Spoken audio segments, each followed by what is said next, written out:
Hi, my name is Joshcowles. This is my wife, Sarah, and this is our home in Spokane, Washington.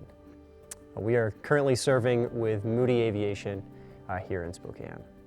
I grew up as a missionary kid in Northwest England and have two wonderful parents who did a phenomenal job of teaching me how to love the Lord, and two great siblings who taught me many other things like patience. And growing up, I was obsessed with anything mechanical.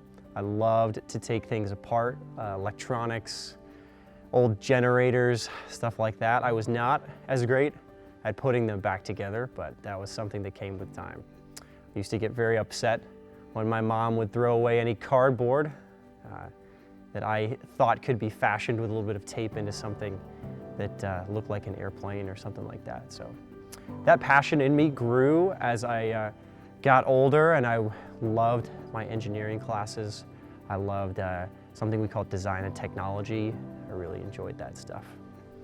As many young people, especially many young Christians do, when you get to your high school years, I started making decisions that did not reflect my love for the Lord, did not reflect the truth that I knew the gospel to hold. And that culminated in me sitting on my bed late one night, and I just thought to myself, there's got to be more to life than this. There has to be more than this. A thought popped into my head in that moment, and I thought, if everything that I've been told is true, if the gospel is real, and if that's my story, and if my sin has been paid for on the cross, then my response to that truth, my response to Jesus Christ and the truth, what He has to say and what He has to say about me, is probably the most important thing about me, the most important thing in my entire life. And that marked a change for me, and it wasn't like a dramatic 90-degree shift in every life choice. What it marked was a time when my thinking started to change. I started to think about what I could do with my life that would benefit the gospel. What would the Lord have me do with my skills and my abilities? So about this time, I found out that only a couple miles away from where we were living at the time, there was a glider club. And what this glider club consisted of was a long grass runway and a hangar filled with 1940s wood and fabric German-made gliders. So this club was a lot of older gentlemen, and they were incredibly receptive and accepting of a 15-year-old who was obsessed with aviation and wanted to learn how to fly. I had the awesome opportunity to learn some awesome things about flying from guys who had an incredible amount of experience. And so this was when the Lord was really doing a work in my heart, and I remember thinking, if there was only a way I could use this new love of aviation, this love that I've discovered, to benefit the gospel and to do something that I feel like reflects my faith in Jesus. And that's when I found out about missionary aviation. I learned that missionaries all over the world work with very isolated people. People are isolated because sometimes it's simple, like geography. They just live in a place that's extremely hard to reach. Sometimes it's a little more complicated. Sometimes they're isolated because of social reasons or civil war or lack of infrastructure. But missionaries who find themselves working with these people find themselves equally as isolated. They find themselves to be living in places that are extremely hard to get to. And that makes doing the work that God has called them to do extremely challenging.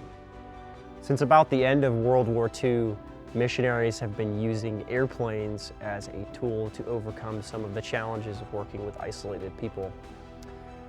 And I learned of a real need that these agencies have for pilots who are willing to live in third world countries, who are willing to take on the risk of flying in very challenging environments and support the work of the gospel and support the work of missions all over the world. And I heard about that, and I immediately knew that's for me. That's what I can do. So I started getting in touch with these mission agencies, JARS and MAF and New Tribes Aviation, and I've just found their phone numbers on Google, and I called them and I said, "Where do your missionary pilots go to school?" And they unanimously said, they answered, "Moody Aviation. We send our guys to Moody Aviation." So I looked up Moody Aviation, found out where they were, I applied, I was accepted. I packed my bags, and with about $3,000, I headed to school.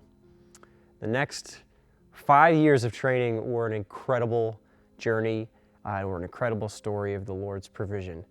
My parents have spent the last 35 years completely supported as missionaries, and they just didn't have the funds and the resources necessary to put me through about a $150,000 program. So they were willing to partner with me and pray that God would, if this was what God would have me do, that He would provide the resources and the people to make that happen.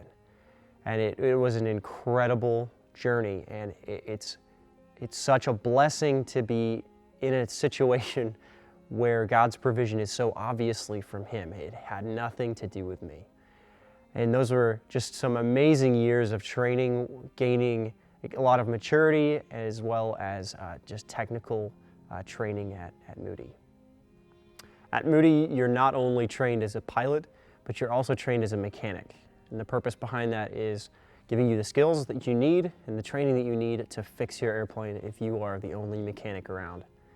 Between the portion of the training, the maintenance portion and the flight portion of the training, I was able to do an internship with a missions organization, and I spent 2 months in a little country in South Africa called Lesotho.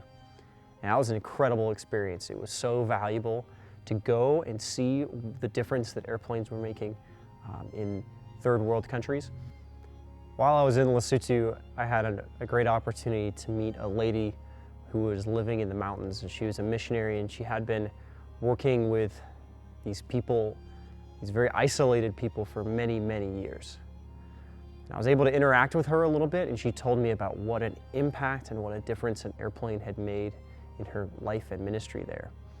And I was so impressed. I just saw the way she lived and the ministry that she did, and I just thought, man, Meryl, I couldn't do this. I don't know if I have what it takes to do this, but I could fly an airplane and I could support a ministry like this. What it did for me is it just reinforced this idea that this is a needed thing. Missionaries need this kind of support, and I think missionary pilots have an incredible honor to partner with them and make their ministries possible. So that internship really served to solidify that that was what I needed to do. And I came back to Moody with just this fire burning in me, that I wanted to go back and serve missionaries, people like Meryl. And so in 2019, just by the grace of God, I was able to graduate the flight program completely debt-free. And that is just a testament to God's provision and amazing people in the body of Christ who are willing to help me and partner with me in that. In that time in my flight training, I met the love of my life. I met a wonderful woman, a wonderful, beautiful woman named Sarah. And she shared my heart for the Lord and for the heart for overseas ministry, and actually was a missionary kid growing up overseas herself.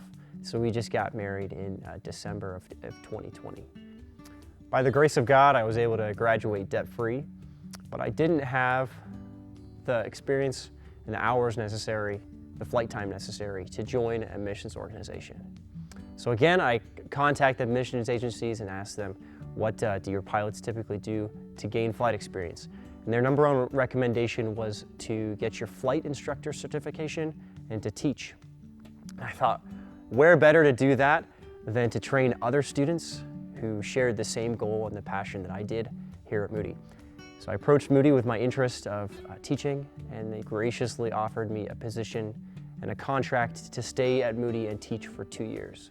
It has been an incredible experience. It has been really a great way to build my skills both as a pilot, but also just mature me as a person. There's a saying that holds very true, that if you can't teach it, then you don't really know it. And so that's been a real challenge for me, but a real opportunity for growth. It's been an incredible experience so far. Aviation is extremely expensive. And missionary aviation serves missionaries who really have no way of paying for that. So missionary aviation thrives, it survives on the generosity of the body of Christ, the church. I just want to say thank you so much to those of you who partner with us in prayer and in finances.